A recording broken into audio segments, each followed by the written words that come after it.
आप अपना भविष्य तो नहीं बदल सकते, लेकिन आप अपनी आदतें जरूर बदल सकते हो, और निश्चित रूप से आपकी यही आदतें आपका भविष्य बदल देगी। सपने वो नहीं होते जो हम नींद में देखते हैं, बल्कि सपने वह होते हैं जो हमें नींद नहीं आने देती। जब हम सोते हैं तो हमारा शरीर मृत शरीर के समान होता है, और जब हम उठते हैं तो हमारा एक नया जन्म होता है, और इस नए जन्म के साथ ही हमें अपने जीवन की शुरुआत करना चाहिए। अपने दिन को, अपने जीवन को एक नई दिशा देनी चाहिए। दिन में पूरे 24 घंटे में सबसे ज्यादा खूबसूरत और सबसे ज्यादा ऊर्जावान और जीवन को सबसे ज्यादा प्रभावित करने वाला समय सुबह का होता है। और इस सुबह के समय में जिन आदतों को आप अपने जीवन में अपनाओगे, वास्तव में वो आदतें आपके पूरे दिन को नहीं बल्कि आपके पूरी जिंदगी को भी प्रभावित करेगी और आपके लक्ष्यों पर सकारात्मक प्रभाव डाल सकती है। आपकी सफलता और असफलता में सुबह की आदतों का महत्वपूर्ण योगदान होता है। आज मैं आपको सुबह की ऐसी आदतों के बारे में बताऊंगा जिसे अगर आपने अपने जीवन में अपना लिया तो आप अपने आज को और अपने आने वाले हर पल को, अपने जीवन को बदल सकते हो, और अपने जीवन में वो सब कुछ आप हासिल कर सकते हो जो आप हासिल करना चाहते हो। तो आइए जानते हैं सफल लोगों की 7 आदतें। 1, हमें जल्दी यानी सूर्य की किरणों के साथ ही उठ जाना चाहिए। जब सूर्य की किरणें निकलती हैं, एक बार महात्मा बुद्ध अपने शिष्यों को उपदेश दे रहे थे, जीवन में अपनाई जाने वाली सुबह की आदतों के बारे में बता रहे थे कि इस प्रकार की आदत अपनाकर हम अपने हर दिन को और अपने पूरे जीवन को बेहतर बना सकते हैं। फिर महात्मा बुद्ध अपने शिष्यों से कहते हैं कि हमें जल्दी यानी सूर्य की किरणों के साथ ही उठ जाना चाहिए और अपने सपनों के लिए लग जाना चाहिए। 2, हमें सुबह उठते ही सबसे पहले सभी को आभार प्रकट करना चाहिए। चाहे हमारा कल कैसा भी हो, कैसा भी बीता हो, लेकिन हमें आज की शुरुआत सकारात्मक बातों के साथ ही करनी चाहिए। हमें सुबह उठते ही सबसे पहले सभी को आभार प्रकट करना चाहिए। हमें उन लोगों का धन्यवाद करना चाहिए जिन लोगों ने हमारे बुरे समय में मदद की है। हमें उस परमपिता परमेश्वर को धन्यवाद देना चाहिए जिन्होंने हमें यह स्वस्थ शरीर प्रदान किया है। हमारे अंदर किसी भी प्रकार की कोई कमी नहीं है। हम स्वयं चल सकते हैं, बोल सकते हैं, सुन सकते हैं, इस प्रकृति की सुंदरता को देख सकते हैं, चिड़िया के चहचहाने की आवाज को सुन सकते हैं, नदियों के बहने की आवाजों को सुन सकते हैं। क्योंकि बहुत से लोगों ने तो यह देखा भी नहीं होगा क्योंकि उनके आंख नहीं है। कुछ लोगों ने इसे सुना भी नहीं होगा क्योंकि उनके कान नहीं है। बहुत से लोग तो चल भी नहीं पाते हैं क्योंकि उनके पैर नहीं हैं। हमें परमात्मा का आभार प्रकट करना चाहिए कि उन्होंने हमें इस काबिल बनाया है कि हम अपना काम स्वयं कर सकते हैं। किसी और पर हमें निर्भर नहीं रहना पड़ता, जबकि बहुत से लोगों को चलने के लिए भी दूसरों का सहारा लेना पड़ता है और दूसरों के ऊपर निर्भर रहते हैं। हमें इस प्रकृति को, अपने आसपास की चीजों का धन्यवाद करना चाहिए जिन्होंने हमारे जिंदगी को इतना सुंदर बनाया है। ये रंग बिरंगे फूल जो हमें खुशबू प्रदान करते हैं, वह नदी जो हमें पीने का पानी उपलब्ध कराती है, ये पेड़ पौधे, ये शुद्ध हवा या फल हमें इस प्रकृति से प्राप्त होते हैं। हमें इन सब का आभार प्रकट करना चाहिए, इनको धन्यवाद देना चाहिए। इन सब ने मिलकर हमारे जीवन को बेहद ही खूबसूरत बनाया है। 3, हमें ध्यान करना चाहिए। हमारे मन के भीतर कई तरह के विचार चलते रहते हैं। विचारों का एक कोलाहल मचा रहता है। हम नहीं चाहते, फिर भी हमारे मन में कोई ना कोई विचार आ ही जाता है और इन विचारों के कारण ही हम तनाव महसूस करते हैं। हमें इन विचारों को शांत करना होगा और हम इन विचारों को ध्यान के माध्यम से ही रोक सकते हैं। इसके लिए हमें एक शांत जगह पर बैठ जाना है और अपनी आती जाती सांसों पर ध्यान लगाना है। हमें इस बात का ध्यान रखना है कि हम किस नाक से सांस ले रहे हैं और किस नाक से छोड़ रहे हैं। शरीर के कौन कौन से अंग से हमारी सांसें टकरा रही हैं। जब हम अपना ध्यान हमारी पूरी सांसों पर लगाएंगे तो हमारा मन एक जगह पर केंद्रित हो जाएगा और भटकना बंद कर देगा।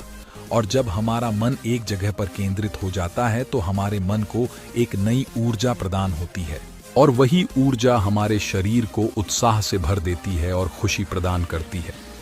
ध्यान करने से हमारा दिमाग स्वस्थ हो जाता है। हमारे मन के सारे विचार खत्म हो जाते हैं और दिन में हम जब भी कोई कार्य करने वाले होते हैं तो उसके लिए हमें निर्णय लेने में भी बड़ी आसानी होती है और हम सही और अस्पष्ट फैसले ले पाते हैं और अपने काम को पूरे लगन वामन के साथ पूरा कर पाते हैं। हमारा पूरा दिन तनाव मुक्त रहता है। 4, हमें रोज व्यायाम करना चाहिए। इसके बाद महात्मा गौतम बुद्ध अपने सभी शिष्यों को चौथी आदत बताते हैं कि सुबह उठने पर आभार प्रकट करने और ध्यान करने के बाद तुम्हें व्यायाम करना चाहिए। हमारे शरीर के लिए जितना जरूरी भोजन और पानी है उतना ही जरूरी व्यायाम भी है। व्यायाम करने से हमारा शरीर स्वस्थ और तंदुरुस्त रहता है। हमारे पास चाहे जितनी भी धन दौलत हो या सुख सुविधा ही क्यों ना हो, अगर हमारा शरीर स्वस्थ नहीं होगा तो हम किसी भी सुख सुविधा का आनंद नहीं ले पाएंगे। अगर हमारा शरीर किसी भी रोग से ग्रस्त हो जाएगा तो फिर उसे यह धन दौलत भी ठीक नहीं कर पाती है। स्वस्थ शरीर सुखी जीवन की निशानी है।